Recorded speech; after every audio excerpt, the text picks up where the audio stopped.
수요 성경 강좌 은혜의 자리 가운데 사모하며 달려오신 우리 사랑하는 성도님들 모두를 주님의 이름으로 환영하고 축복합니다. 우리 옆에 계신 분들께 잘 오셨습니다. 그렇게 한번 인사하시죠. 잘 오셨습니다. 잘 오셨습니다. 예, 조금 덥죠.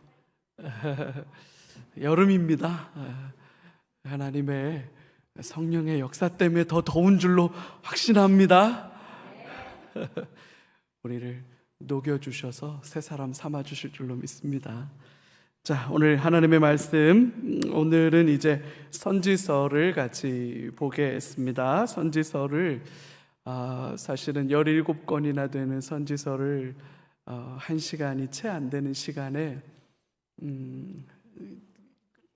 정리를 한다는 건 아마 이사야가 와도 쉽지 않은 일일 거예요. 그냥 한번 달려보겠습니다. 그래서 사실 이제 제 꿈이 뭐냐면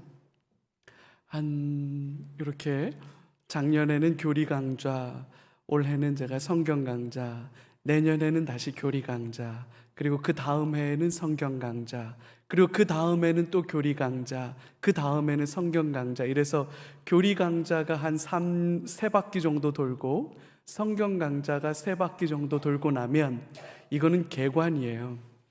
개관이고, 그게 지나고 나면 그 다음부터는 좀 구체적으로 좀 더 전문적으로 들어갈 수 있으면 좋겠다. 그래서 구약의 역사서, 아니면 구약의 모세오경, 아니면 구약의 선지서, 이래서 한 10주짜리, 한 15주짜리 이렇게 하면 우리 성도님들이 공부하러 신학교 가지 않아도 교회 안에서 하나님의 말씀을 깊이 있게 배우고 또 교리적인 부분들도 상세하게 배울 수 있는 그런 좀 우리 교회 좋은 배움의 아카데미들이 좀 만들어지면 좋겠다. 그래서 사실 신학교에 가서 신학을 배우는 게 아니라 신학은 교회에서 배우는 겁니다.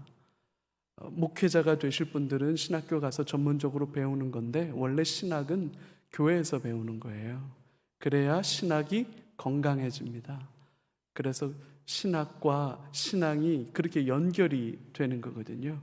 그렇게 될 수 있었으면 좋겠고, 그래서 그렇게 되면 선지서, 대선지서, 이렇게 복음서도 복음서, 이렇게 또 그렇게 공부해 볼 수 있는, 그래서 우리 성도님들이 다른 데 가지 않아도 우리 교회 안에 있는 다양한 양육훈련 프로그램 때문에 수원 3.1교회 안에서도 신앙이 성장하고 하나님의 말씀을 배워가는데 모자람이 전혀 없는 그런 하나님의 은혜가 우리를 이끌어갈 수 있기를 바랍니다. 오늘은 그러면 선지서를 한번 아까 말씀드린 것처럼 쑥 한번 살펴보죠.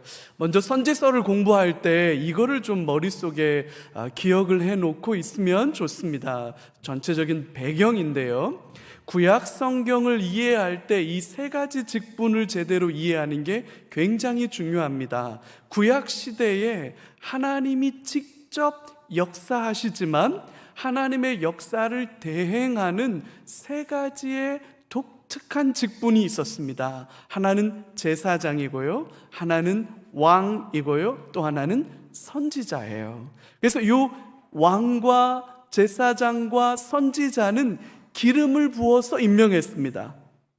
그게 메시아란 말입니다. 기름을 붓다. 그래서 기름을 붓는다라고 하는 말은 기본적으로 왕이거나 제사장이거나 선지자를 의미하는 거예요. 이 마사야라고 하는 이 말이 헬라어로 번역되면 그게 크리스토스, 그리스도가 되는 거예요. 메시아, 그리스도 같은 말이잖아요. 제사장은 기본적으로 사람 편에서 하나님께로 나아갈 수 있는 길을 열어주는 역할을 하는 사람입니다.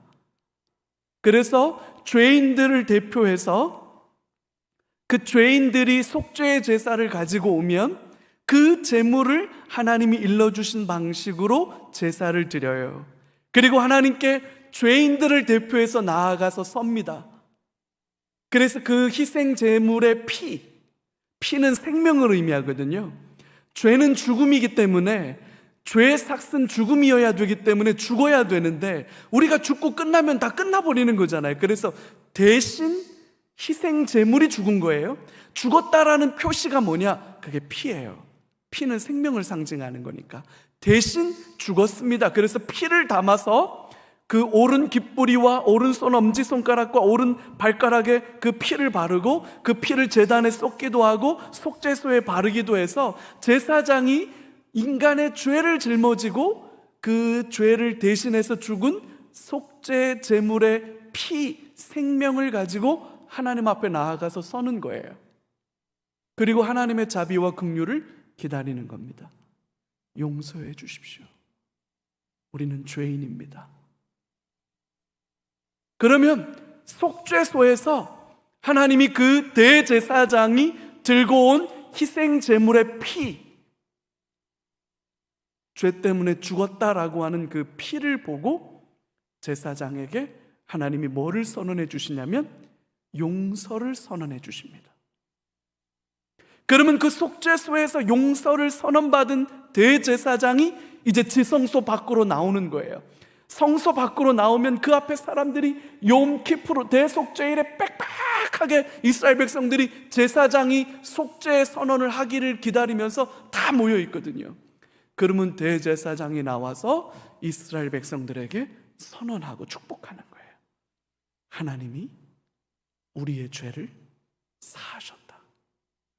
그러면 이스라엘 백성들은 축제를 벌이는 겁니다. 제사장은 그 일을 해요. 왕은 무슨 일을 하느냐? 왕은 다스리고 통치하는 일을 해요. 왕이 해야 할 가장 중요한 책무는 언약과 율법이 이스라엘 백성들의 삶에서 제도와 절차로 이스라엘 사회 안에 정착하고 적용되어져 갈 수 있도록 그거를 집행해 줘야 할 책임이 있는 사람이에요. 세속적 왕과 이스라엘에서 허락된 왕은 다릅니다. 세속적 왕은 국민의 생명과 재산을 보호하고 국민의 행복을 증진시키는 것, 여기에 왕의 1차적 책무가 있다면 이스라엘에서 왕은 하나님의 법도와 하나님의 계획과 하나님의 섭리가 온전히 이루어져 갈 수 있도록, 하나님의 율법이 그대로 시행될 수 있도록, 그게 제도가 되고 그게 관습이 되고 그게 문화가 될 수 있도록 그렇게 관리하고 유지해야 할 책무를 가진 자가 왕이에요. 약한 자들을 보호하고 강한 자들을 절제시킬 수 있는 게 왕이지요. 왕은 그거를 하는 거예요. 선지자는 뭐 하는 사람입니까? 하나님이 지금 이 시점에서 이스라엘에게 원하시는 게 무엇인지, 우리의 그릇됨과 우리의 어그러짐이 무엇인지를 폭로하고 바로잡아주고 그 길로 갈 수 있도록 촉구해주는 역할을 하는 게 선지자예요. 이게 다 어디에 기울어져 있는 거냐면 에덴 동산에 범죄하기 이전에 아담과 하와가 하나님과 누렸을 그 상태를 전제하고 있는 거예요.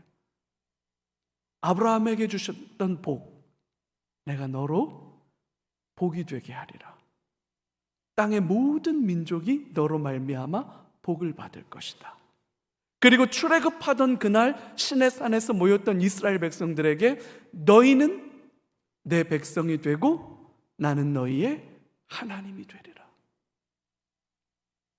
아브라함에게 주셨던 그 약속이 그렇게 확대됐고 그것이 더 구체적으로 다윗 언약 속에서는 어떻게 더 확인됐냐면 너는 내 아들이 되고 나는 너의 아버지가 될 거다 라는 데까지를 간 거예요. 이 구원의 계획들이 이루어져 가는 일에 제사장과 왕과 선지자는 하나님과 우리 사이에서 중재자로, 하나님을 대신하는 자로, 하나님의 뜻을 전달해 주는 자로 그런 역할을 하게 돼 있다는 거죠. 제사장 중심적으로는 우리가 모세오경에서 봤어요. 그리고 역사서에서는 왕을 중심으로 봤어요. 이제는 뭐를 중심으로 본다? 선지자를 중심으로 보는 거예요. 이게 구약 성경이에요. 자, 그럼 이제 선지자를 통해서 보게 될 텐데, 조금 어려운 표현이에요. 이 정도는 조금 이렇게 요런 단어들은 이렇게 다른 교회 성도들하고 만나면 꼭 한번 사용해 주세요. 언약적 불순종에 대해서 어떻게 생각하시나요? 뭐 이런 정도 이야기. 여기 수원 삼일교회에서는 일반 용어입니다. 뭐 이 정도로 조금 이렇게 해주고, 회개를 촉구하고, 심판을 예고하고, 궁극적 회복을 예견해 주는 게, 선지서는 이 네 가지가 제일 중요해요. 첫 번째는 언약적 불순종을 지적해 주는 일이에요. 선지자의 일은. 앞에 불순종이란 말에 수식어를 언약적이라고 붙여놓은 게 중요해요. 기준에서부터 이탈했다. 기준을 잃어버렸다. 근데 그 기준이 뭐냐는 거예요. 율법이라고 말할 수도 있지만 구약 전체로 봤을 땐 이걸 뭐라고 봐야 되냐면 언약이라고 봐야 돼요. 언약. 제가 방금 전에 말씀드린 대로 아브라함과의 언약, 이스라엘 백성들과의 신의 산 언약, 신명기에서 했던 모압 언약, 그리고 여호수아를 통해서 세겜에서, 그리고 에발산과 그리심산 위에서 다시 한번 언약을 확인했던 그 언약, 다윗에게 주셨던 그 언약, 이 언약은 하나님이 이스라엘 백성들을 구원해 가시기 위한 약속이에요. 약속. 근데 이 약속에, 언약에는 뭐가 포함되고 있냐면, 왜 이걸 약속이란 말로 쓰지 않고 언약이라고 씁니까? 이 언약이란 의미에는 약속을 지키지 않았을 경우에 약속을 지키지 못한 것에 대한 책임을 묻게 돼 있어요.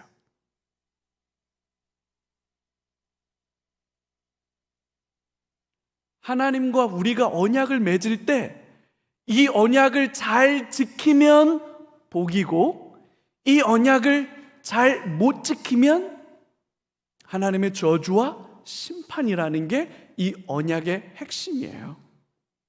그러면 이스라엘 백성들에게는 무슨 의무가 있어요? 무슨 책임이 있어요? 언약을 지켜가야 할 책임과 의무가 있는데, 여러분, 더 놀라운 건 그 책임과 의무는 누구도 가지고 있어요? 이게 이제 우리 삼일교회 수준인 거예요. 예, 그 책임과 의무를 누가 가지고 있다? 하나님도 가지고 계신다. 결국엔 하나님이 그 의무와 책임을 다 하시는 얘기가 구약이에요. 아니, 성경 전체예요. 이스라엘은 여전히 그 언약적 책임에 신실합니까? 신실하지 못합니까? 못하죠. 그러니까 자꾸만 선지자들을 보내시는 거예요. 보내서 뭘 촉구하는 거예요? 언약적 순종, 약속을 잘 지켜라. 니네 왜 약속 안 지키니? 좋은 말로 할 때 말 들어. 2번 얘기 안 한다. 내가 한 번만 더 이 얘기하면 일 난다. 아빠의 밑바닥이 드러나게 하지 마. 그렇죠? 하나님 우리 아버지도 똑같아요. 나의 밑바닥이 드러나긴 하지 마. 근데 우리 자녀들은 어떻게 합니까? 하여튼 그 밑바닥이 어딘지를 너무나 잘 알아가지고 잘 캐낼 수 있는, 어찌나 신실한지 잘 캐내요. 그죠? 이스라엘에게 선지자들은 끊임없이 그걸 촉구하는 거예요. 언약적으로 너희들이 불순종하고 있다. 가장 대표적인 건 우상숭배. 이 우상숭배 메타포를 가장 적나라하게 드러내는 게 뭐냐면 음란하듯, 그러니까 불륜을 저지른다라는 메타포를 쓰는 거예요. 결혼관계, 불타는 사랑의 질투, 그런 메타포로 계속해서 선지서들이 이 얘기를 하는 거예요. 그거는 하나님은 우리와의 관계 안에서 언약적 신실함을 지켜야 되는데, 이 언약적 신실함이라고 하는 것은 기본적으로 부부관계로 나타나요. 남편의 남편됨이 아내의 아내됨이 가장 잘 드러나지게 되는 것을 하나님은 원하세요. 근데 이스라엘은 계속해서 딴 남자를 찾아요. 그 우상 숭배, 그 문제를 지적하고, 또 하나는 하나님은 이스라엘이 율법을 통해서 어떤 나라가 되기를 원했냐면 실질적으로 하나님의 거룩을 반영하고 하나님의 성품을 반영하는 나라가 되기를 원하셨어요. 그래서 율법에 보면 그 노예제도에서부터 시작해서 노동율법에 대해서 시작해서 사회제도와 관련된 모든 것들이 다 세세하게 다 규정됐어요. 그 안에는 자비와 긍휼, 인애와, 그러니까 헤세드라고 하는 말, 안식일, 공의, 제데크, 미츠바트라고 하는 이 단어들이, 이게 너무나도 중요한 그런 사회가 되기를 원하셨어. 왜냐하면 그게 하나님의 성품이니까. 하나님의 성품을 반영한 사회가 되기를 바랬어. 그래서 가난하다고 해서 억압하거나 못났다고 해서 누르거나 그렇게 하면 절대로 안 됩니다. 그건 하나님이 기뻐하시는 사회가 아니에요. 그래서 우상 숭배와 사회적 불의라고 하는 것이 이 하나님의 언약적 신실함을 지켜가는 굉장히 중요한 지표인데 이걸 못 지켜가는 거예요. 그래서 계속해서 불순종을 지적하고 그 다음에는 촉구를 하죠. 회개할 것을. 돌아오라, 돌아오라. 그거 아니다, 그거 아니다. 자꾸만 돌아오라고 말해요. 돌아오라고 좋은 말로 해도 말을 들어요? 안 들어요? 안 들어요. 그러면 결국 경고가 나오죠. 심판에 대한, 사실 이 심판을 뒤집어 놓으면 그게 바로 우리를 향한 불붙는 하나님의 사랑이지요. 하나님의 불붙는 사랑 때문에 심판이 나오는 건데, 그리고 결국 그 심판이 어떻게 돼요? 실행이 돼요. 근데 심판의 목적은 벌 주려고 하는 데 있는 것이 아니라 심판의 진짜 목적은 뭐다? 회복에 있는 거예요. 그래서 선지서들마다 궁극적으로 하나님이 회복하시겠다, 이 회복에 대한 약속은 어디에서 나오냐면 아까 말씀드렸죠? 언약의 당사자이신 하나님, 이 약속을 지켜가야 될 책임과 의무가 하나님께도 있다고 그랬죠? 그 책임과 의무를 가지신 하나님께서 당신의 책임과 의무를 다하는 행동이 뭘로 나타나는 거냐면 회복으로 나타나는 거예요. 그래서 내가 이렇게 너희를 회복시킬 거다. 그게 선지서인 거예요. 잔인하고 끔찍하고 무서운 얘기가 난무하는데 어떤 선지서도 그 선지서 안에 회복의 약속을 담아내고 있지 않는 선지서가 없어요. 선지서는 하나님의 눈물로 써내려간 메시지예요. 하나님의 불붙는 사랑이, 참을 수 없는 하나님의 사랑이 저와 여러분들을 향해 견딜 수 없는 하나님의 뜨거움이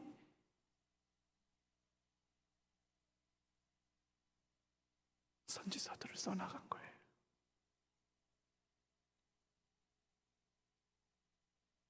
우리는 선지서를 읽을 때마다 이사야 왜 이렇게 길어?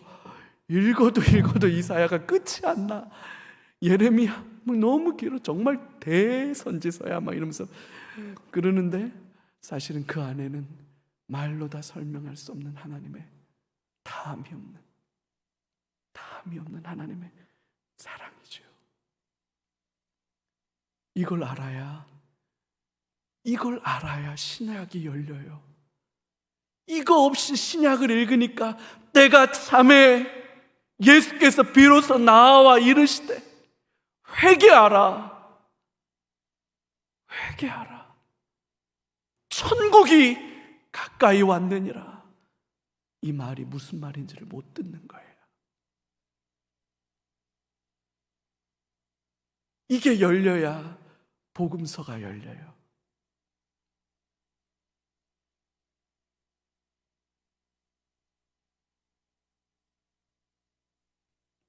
선지서를 다룰 때 이것도 조금 요 정도 용어는 좀 이렇게 이것도 다른 교회 성도들하고 대화할 때 이 선지서 예언의 역사성과 우리는 이런 걸 좀 안다, 이렇게 얘기를 해주면 좋지요. 이게 무슨 얘기냐? 선지서는 일단 그 시대 백성들이 들으라고 해준 예언이죠. 그래서 선지서의 1차적인 메시지는 이사야면 이사야, 예레미야면 예레미야, 호세아면 호세아, 말라기면 말라기, 그 시대를 향한 메시지예요. 그 시대 이스라엘을 향한, 남유다든지 북이스라엘이든지 그 시대를 향한 메시지예요. 그래서 1차적으로는 우리가 이사야서에서 보라 처녀가 잉태하여 아들을 낳으리니 라고 하는 이 메시지는 메시아를 바라본 메시지가 아니라 그 시대에 하나님이 어떻게 구원을 이루실 것인지에 대한 그 시대의 메시지였어요. 그래서 예언서는 이 양면성을 다 가지고 있는데, 첫 번째는 그 당대의 이스라엘 백성들에게 선포된 예언이었다. 이게 1번. 이걸 예언의 역사성이라고 그래요. 근데 이게 또 하나 어떤 맥락이 있냐면, 그 시대 그 사람들 들으라고, 그 사람들에게 위로가 되고 경고가 되고 격려가 되라고 해주는 그 시대 사람들을 향한 약속의 말씀인데, 이 약속의 말씀이 하나님의 놀라운 구원 계획 속에는 뭘로 연결되느냐? 하나님의 예언의 구속적 성취, 그 시대 사람들만 뿐만 아니라 하나님의 원대한 구원 계획을 이루어 가시는 놀랍고 신비한 하나님의 구원 역사를 이루어가는 또 다른 메시지가 되기도 한다는 거예요. 그래서 예언서는 이 두 가지가 다 있어요. 그래서 하나는 그 시대 그 백성들을 향한 역사적 그 시간, 그 공간 안에 있는 사람들을 향한 메시지다 라고 하는 현재성이라고 하는, 이걸 조금 더 하면 이렇게 공시성, synchronic 이렇게 말하죠. 근데 이게 멀리 보면 하나님의 보편적 구원의 역사 속에 하나님이 이루어 가시는 그 구원 역사, 통시적이다, 디아크로닉하다, 이렇게 하는 말인데, 이 두 가지가 다 있다. 그래서 선지서를 묵상하게 되거든.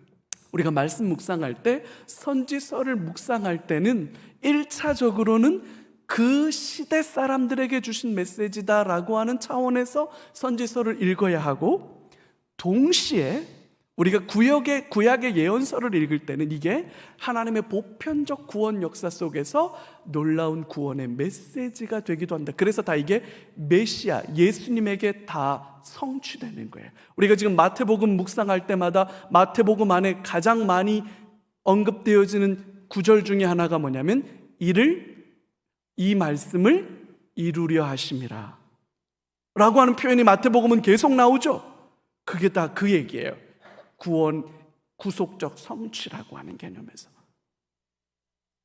나중에 로마서에도 보면 바울도 계속해서 구약을 인용해요. 그렇게 이는 이 말씀을 이루게 하려 하심이라. 그렇게 성취되는 이 두 가지가 다 있어요. 그래서 예언서를 묵상하고 하는 거는 도움을 필요로 합니다. 그냥 생으로 잘못 읽으면 동방에서 이거 나를 가리키는 것 같은데 뭐 이러면서 이제 자칭 메시아들이 자꾸만 나오는 이유가 그래서 그래요. 그래서 여러분, 자칭 메시아들이 제일 많이 인용하는 구약 성경이 다니엘, 에스겔, 스가랴 뭐 이런 묵신 문학들을 제일 많이 인용하죠. 그건 다 그 사람들이 신학적으로 전혀 무식하다는 걸 아주 용감하게 드러내고 있는 거예요. 그렇게 보면 안 돼요. 그래서 요거는 조금 정리를 좀 해가면서 우리가 좀 자료들도 좀 좋은 자료들을 잘 참고하면 좋은 그런 부분이 있다. 그래서 예언서는 그래서 우리가 좀 낯설게 느끼고 어렵게 느끼고 하는데 그럴만하다. 이렇게 보시면 되겠습니다. 요 표를 제가 인터넷에서 서핑을 하다가 찾았는데 참 잘 정리해 놔서 요거를 한번 가만히 혹시 이렇게 제 사진을 좀 빼주세요. 우리 성도님들 보실 수 있도록. 예.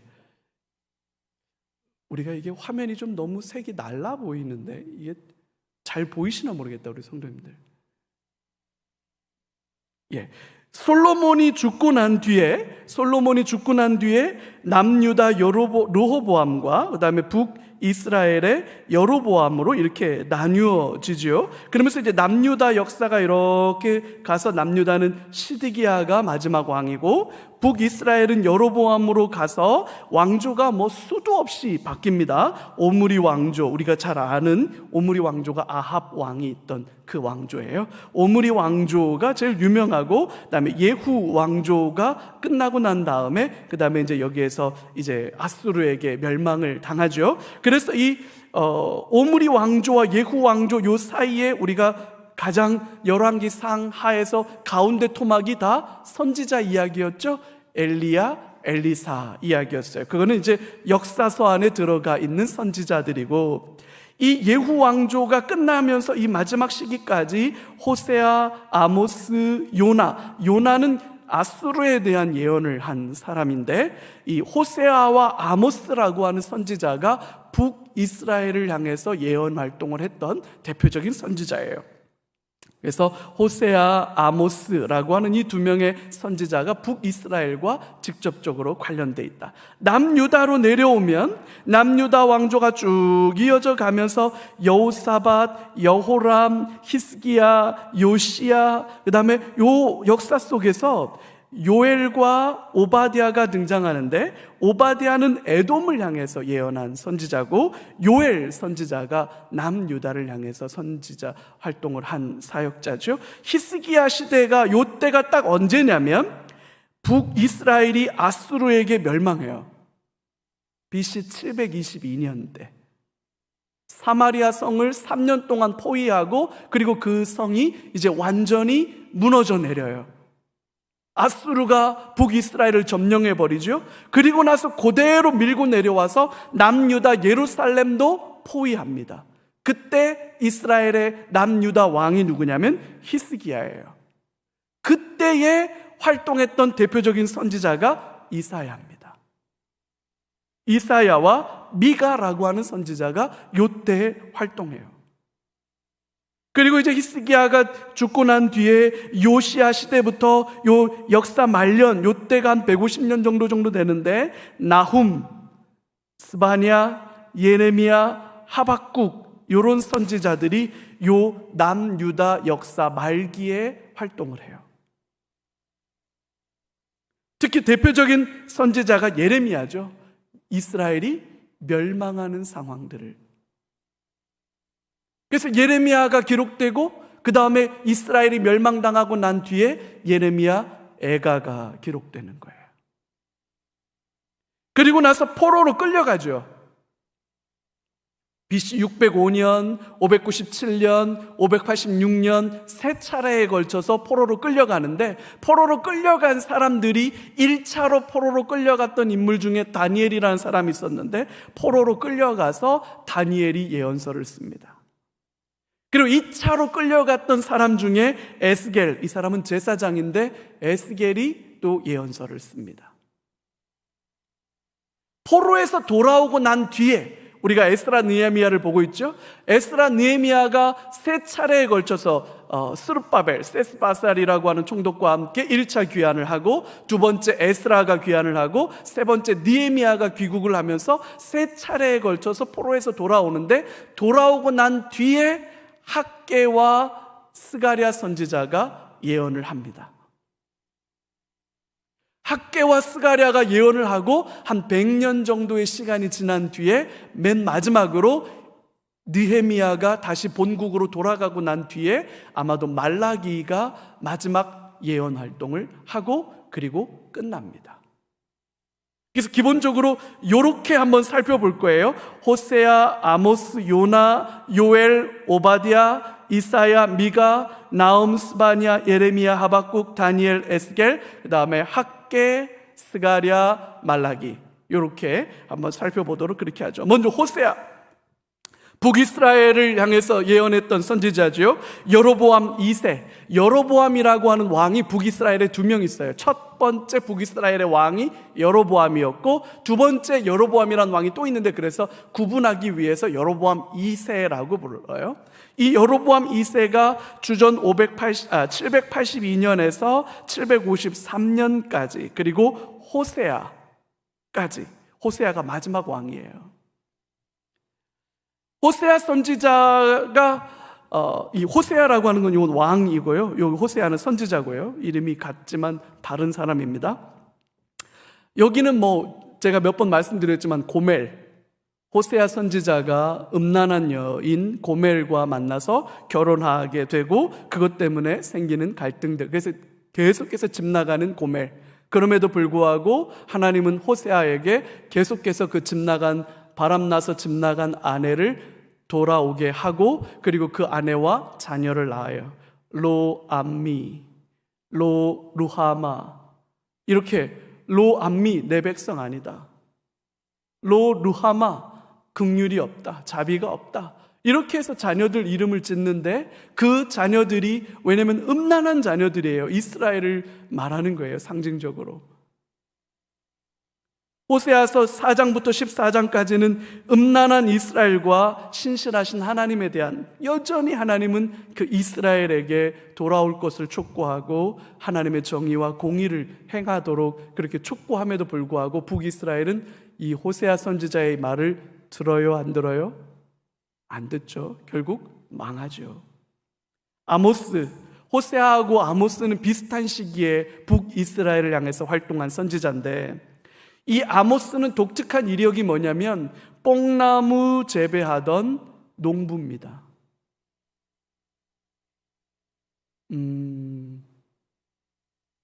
흙수저란 뜻이에요.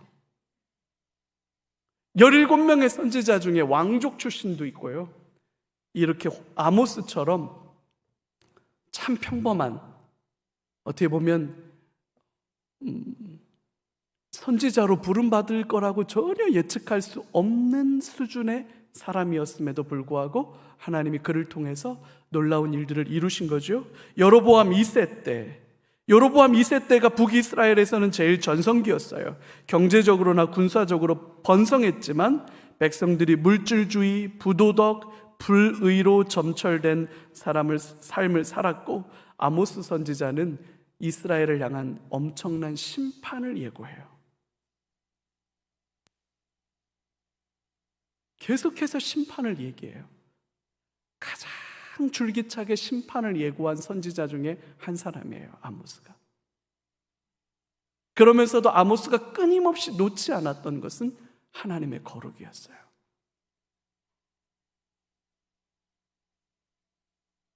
요나, 아직 아수르가 멸망하지 않았을 때, 그리고 아마 아수르가 북이스라엘을 침공하기 직전이지 않을까라는 생각을 해요.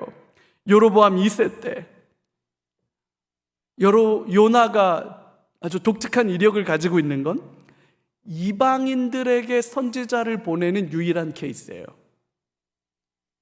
북이스라엘이거나 대부분은 남유다를 상대로 하나님이 선지자를 보내시는데, 신기하게도 이방 나라인 아수르를 향해서 선지자를 보냈다는 거예요. 이방을 향해서도 선지자를 보냈단 말인가? 더 놀라운 건 하나님이 보내는데 쌩 까고 딴 길로 간 유일한 선지자예요.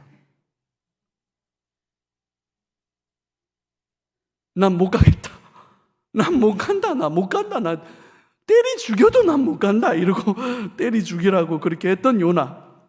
하나님이 폭풍과 제비뽑기와 사공들, 그리고 물고기를 통해서, 또 니느웨 사람들을 통해서 식물이 자라게 하죠. 박넝쿨이 자라게 하시고, 벌레가 와서 그거 긁어먹게 하시고, 동풍이 불어오고, 하나님께서 요나를 설득하시기 위해서 마치 유치원 선생님이 교보제 준비하듯이, 우리 옛날 저 어렸을 때 여름 성경학교 때 선생님들이 융판에 붙이려고 그림 그려가지고 그거 오려가지고 그거 했던 것처럼, 하나님이 얼마나 요나에게 교보제들을 다양하게 사용하시는지, 폭풍, 제비뽑기, 사공들, 물고기, 별의별 거 다 해가지고, 우리 하나님 미디어 황제세요. 요나를 향해서 이렇게 섬세하게, 이렇게 친절하게, visually 이렇게 하셨어요. 그 요나가 열방을 향한 하나님의 구원의 일들을 드러내는 사람이죠. 이게 지도인데 보이실지 모르겠네요.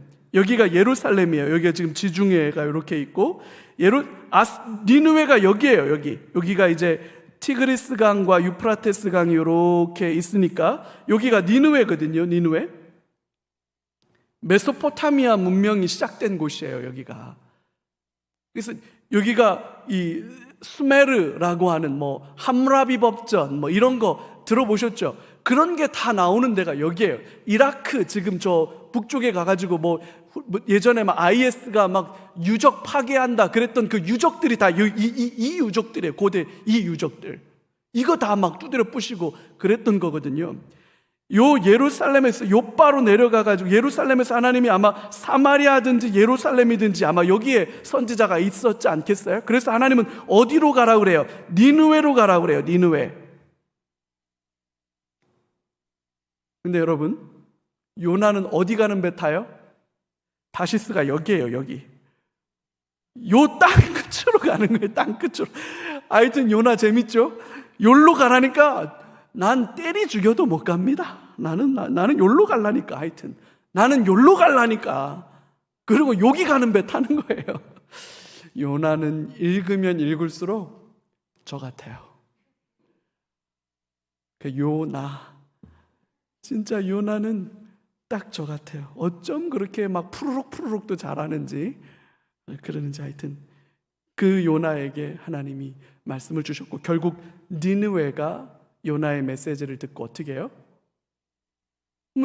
여기에서 이제 조금 똑똑한 아이들은 이런 질문을 해요. 목사님, 고래가 해변가에서 뱉었지 않겠어요? 아니, 고래든지 아니 큰 물고기가? 그 니느웨는 내륙인데요. 어디다 뱉어놓은 거예요? 여기서 뱉어가지고 무슨 나로호도 아닌데 여기서부터 여기까지 슝 날아가도록 뱉어놓은 거예요? 어떻게 뱉은 거예요? 몰라요. 성경 안에 그건 어떻게 뱉었다고는 안 나와.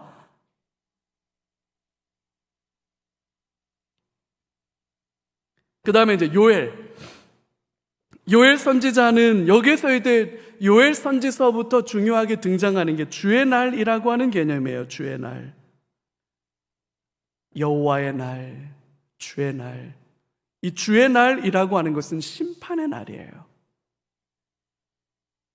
D-Day가 드디어 정해졌다는 뜻이죠. 말 안 들으면 그날 너희들 일 난다. 내일까지만 봐준다.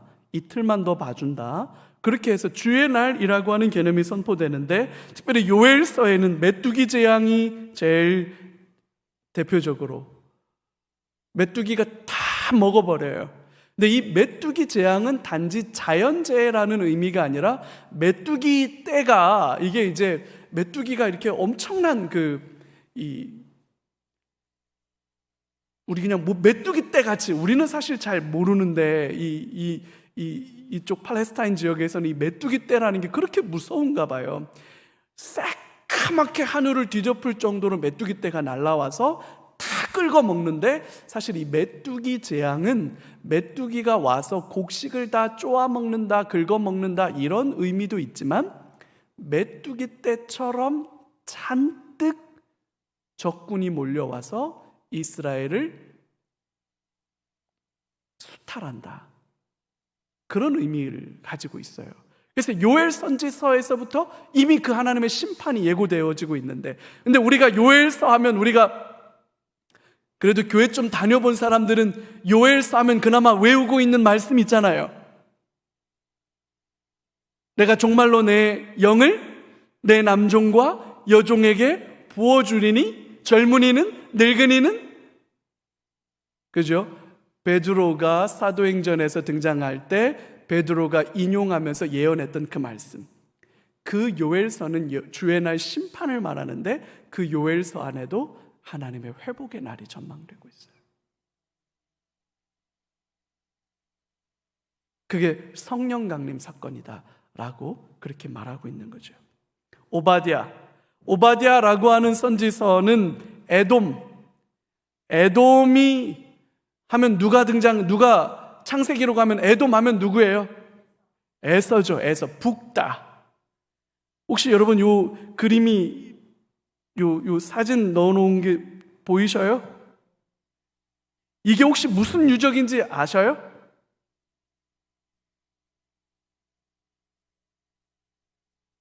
우리 언제 한번 가요?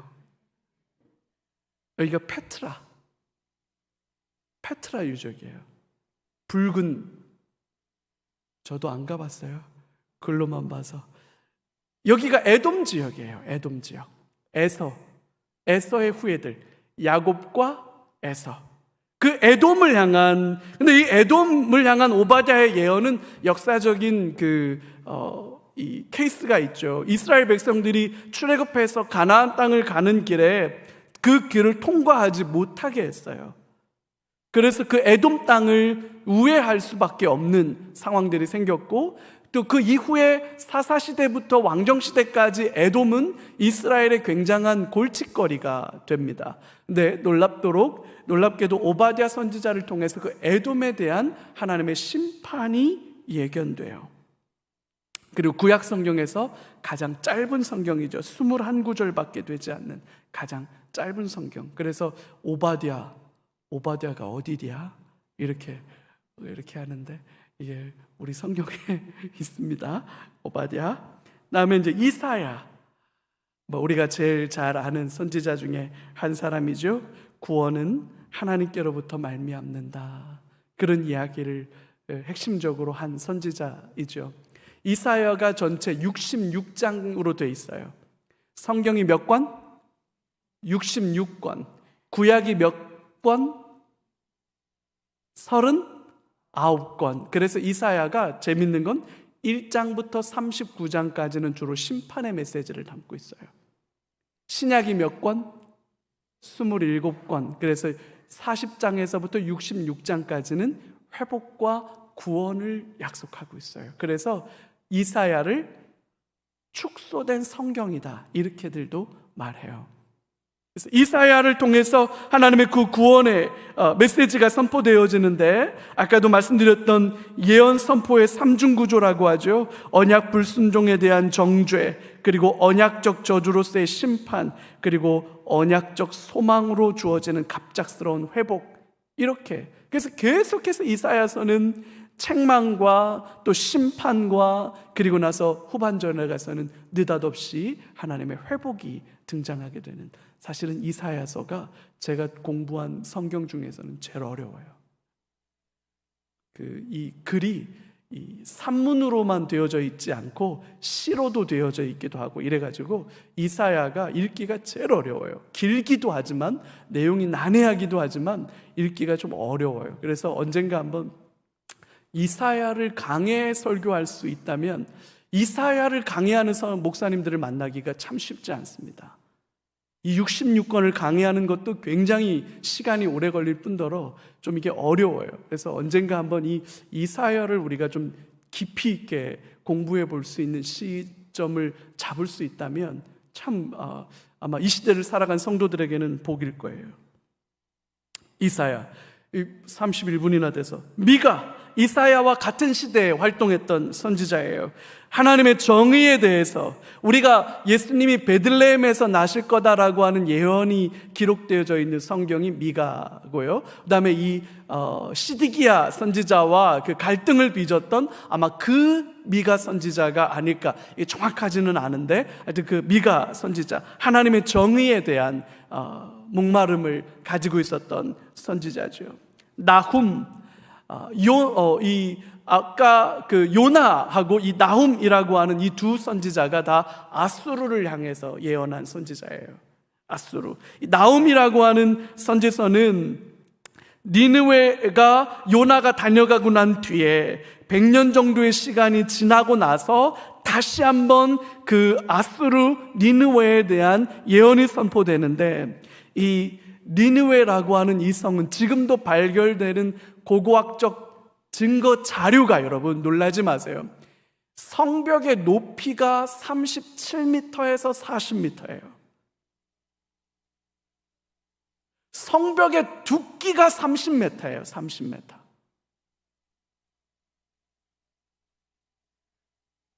그러니까 고대 도시 중에는 가장 난공불락인 성이었어요.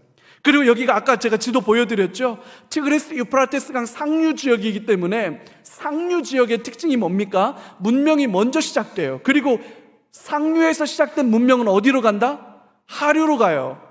하류로 가면서 문제가 뭐냐? 왜 하류로 가냐면 하류 쪽이 비옥합니다. 왜 비옥하냐? 상류에서 비가 오면 이 흙탕물이 흘러내려가서 결국 비옥한 퇴적토는 어디에 형성된다? 하류에 형성돼요. 그래서 하류 쪽이 농사가 잘 돼요. 근데 하류에서 문명이 발달하지 못하는 이유가 뭐냐? 치수가 안 되니까. 하류에 문명이 발달한다는 얘기는 뭐가 된다는 얘기예요? 치수가 되기 시작한다는 얘기예요. 강우량이 예측이 되고 어디까지 범람하는지 예측이 되고 범람하지 못하도록 뚝을 쌓기 시작하고 치수가 돼야 하류로 내려갈 수 있고 하류로 내려가야 그래야 훨씬 더 큰 문명을 만들어낼 수 있어요. 근데 이 니느웨는 중상류 지역이죠. 중류 지역에 있기 때문에 여기는 기본적으로 수공을 당할 위험이 크지 않은데 나훔은 뭘 예견하냐면 그 니느웨가 물로 망할 거다. 수공으로 그 니느웨 성이 함락될 거다. 이걸 예언하는데 그때 당시 사람들이 이 예언을 읽을 때는 콧방귀를 팡팡 꼈겠죠. 택도 없는 소리 하고 있는 그 견고한 그리고 그 거기에 있는 니느웨 성이 어떻게 수공으로 망해? 근데 여러분 실제로 바벨론이 니느웨를 공격했을 때 인공 댐을 만들었다가 그 댐을 터뜨리면서 수공으로 함락시켜 버립니다. 역사적 실제입니다.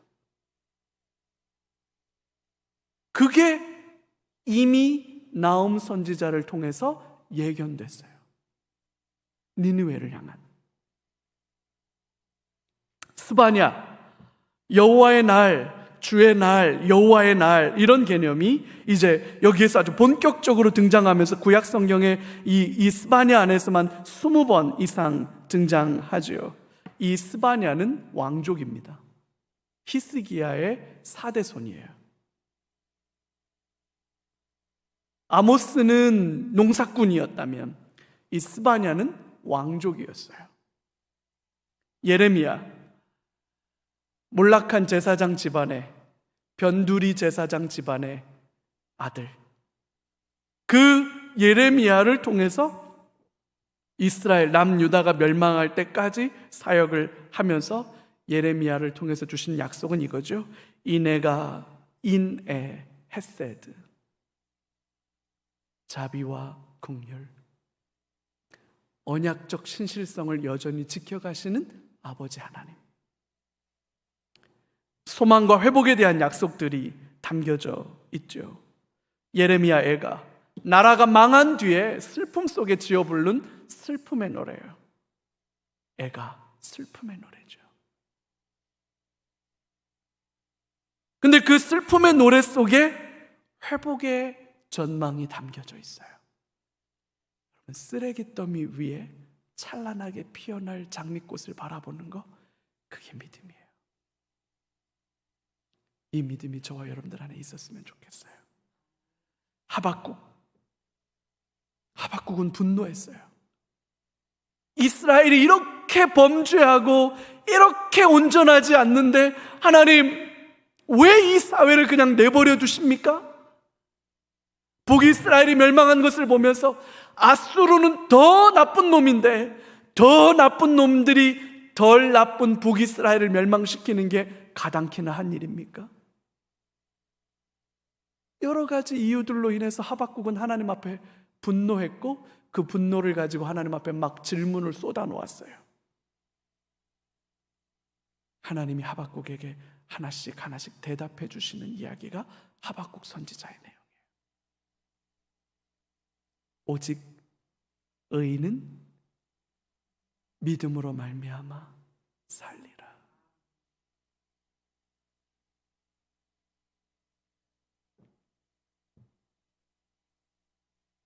에스겔, 이제 포로로 끌려간, 두 번째 포로로 잡혀간 여호야긴 왕과 함께 바벨론으로 끌려가가지고 제사장의 신분으로 30세가 되어서 선지자의 소명을 받고 예레미야의 사역 말기와 다니엘의 사역 초기와 겹치는 그런 선지자인데, 에스겔은 굉장히 다양한 아주 독특한 어떤 환상들이 등장을 해요. 묵시문학이라고 하는데, 여기도 심판과 회복, 특별히 예루살렘 성전을 측량하는 장면이 나오죠.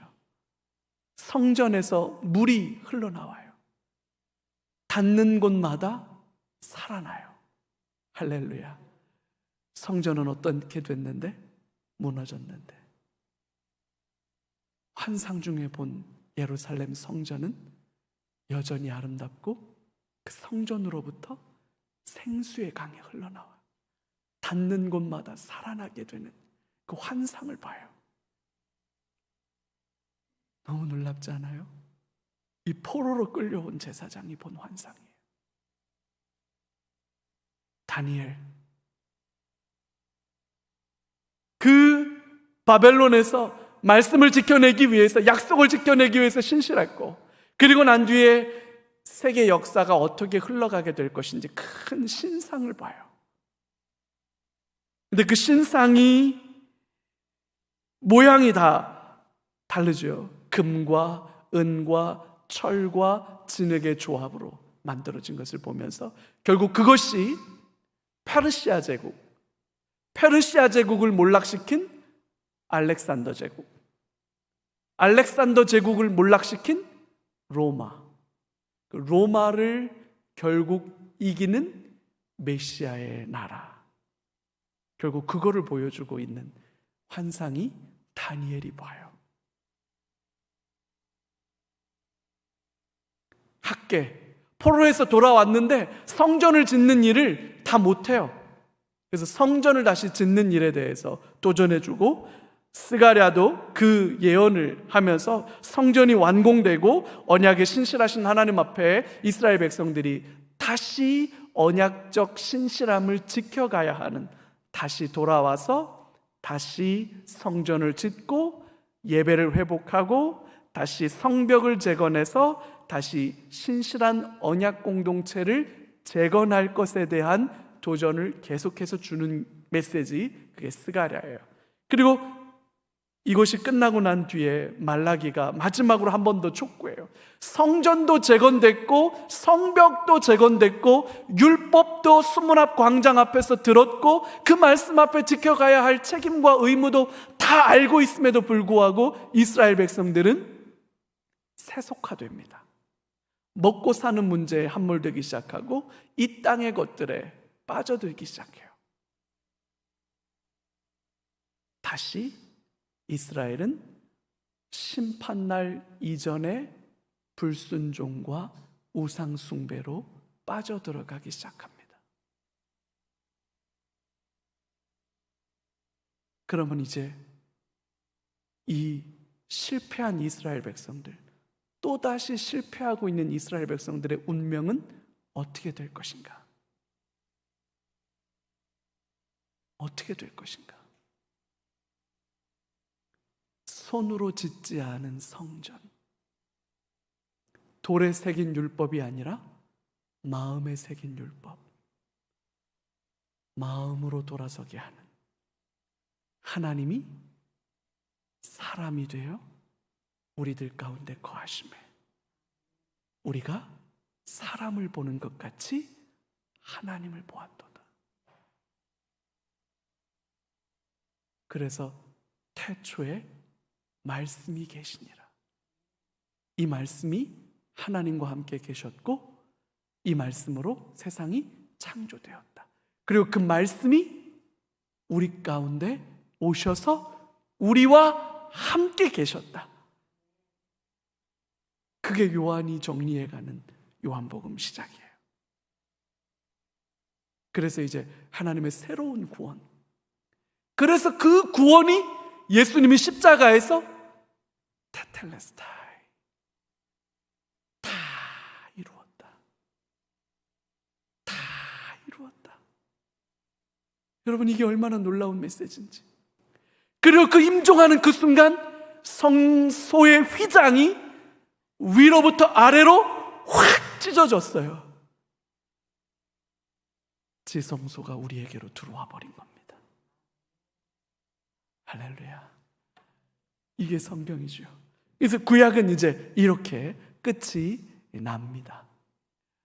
그래서 이제 우리가 창세기에서부터 시작해서 말라기까지를 다 봤어요.